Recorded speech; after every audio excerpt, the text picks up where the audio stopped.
Hello students. आज हम आपकी क्लास 10th क्लास की इंग्लिश प्रोज की लेसन नंबर 3 द गंगा के बारे में आज डिटेल समरी में बात करेंगे। The Ganga is written by Pandit Jawaharlal Nehru. The Ganga एक कहानी है, एक तरह से उन्होंने निबंध के रूप में लिखा, ऑटोबायोग्राफी है, आत्मकथा है। पंडित जवाहरलाल नेहरू ने अपनी एक पुस्तक द डिस्कवरी ऑफ इंडिया लिखी हुई है। डिस्कवरी ऑफ इंडिया के कुछ अंश हमारे इस 10th क्लास के इस लेसन के रूप में दे दिए गए हैं। इस लेसन में पंडित नेहरू ने अपनी एक इच्छा को प्रकट किया। भारतवासियों के प्रति उनका बहुत प्रेम था। उसी प्रेम को साथ में जो स्नेह भी था, वो मानते थे कि भारतवासियों ने उनको इतना प्रेम किया कि उस प्रेम या स्नेह को वो वापस ही नहीं कर सकते। करेंगे तो किस रूप में करेंगे। वो चाहते थे कि भारतवासियों की मैं सेवा करूं। उन्होंने अपनी अंतिम इच्छा के बारे में कुछ लिखा। आओ इस पाठ के सारांश के बारे में कुछ बात करें। तो द गंगा इस नामक जो पाठ है वो 21 जून 1954 को पंडित जवाहरलाल नेहरू द्वारा लिखित लास्ट विल एंड टेस्टामेंट से लिया गया अंश है।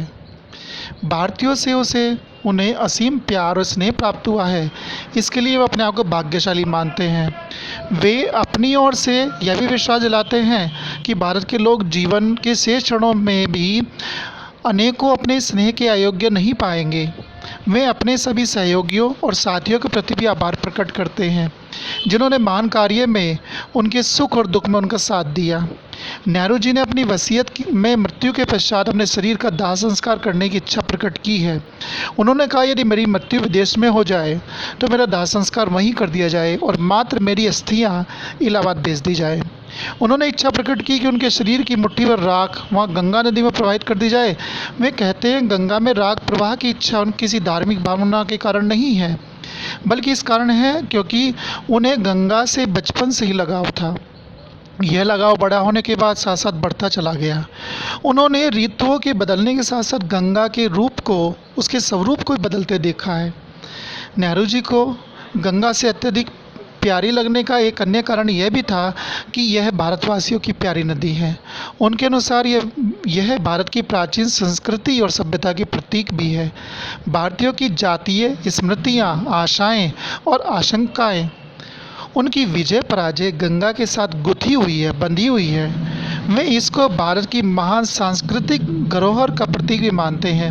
इस प्रकार से गंगा उनकी प्रेरणा का स्रोत भी है और वे इन सभी कारणों से वे चाहते हैं कि उनके शरीर की मुट्ठी भर राख गंगा में प्रवाहित कर दी जाए। इसको वे भारत की महान सांस्कृतिक धरोहर के प्रति अपनी श्रद्धांजलि मानते हैं। वे मानते हैं कि मेरी जो मुट्ठी भर राख गंगा में प्रवाहित होगी तो वह बंगाल की खाड़ी से होते हुए भारत के समुद्र में गिर जाएगी और वह समुद्र भारत के नीचे चरण स्पर्श करते हैं। वे भारत माता के चरणों को धोते हैं, ऐसा वो मानते थे। अपने देश और देशवासियों से असीम प्यार के कारण नेहरू जी की इच्छा है कि उनके शरीर की अधिकतम राख भारत के खेतों में बिखेर दी जाए, जहाँ भारतीय किसान कठिन परिश्रम करते हैं तथा पसीना बहाते हैं। वे अपने शरीर को भारत की धूल और मिट्टी में मिलाकर उसका अभिन्न अंग बनाने की इच्छा रखते हैं। ऐसा उनके मन में इच्छा थी। इस प्रकार से ये जो लेसन है, पार्ट है, इंटरेस्टिंग है और पंडित नेहरू ने इसे द डिस्कवरी ऑफ इंडिया तथा अपनी लास्ट विल एंड टेस्टामेंट के रूप में लिखा है, जो 21 जून 1954 में लिखा गया था।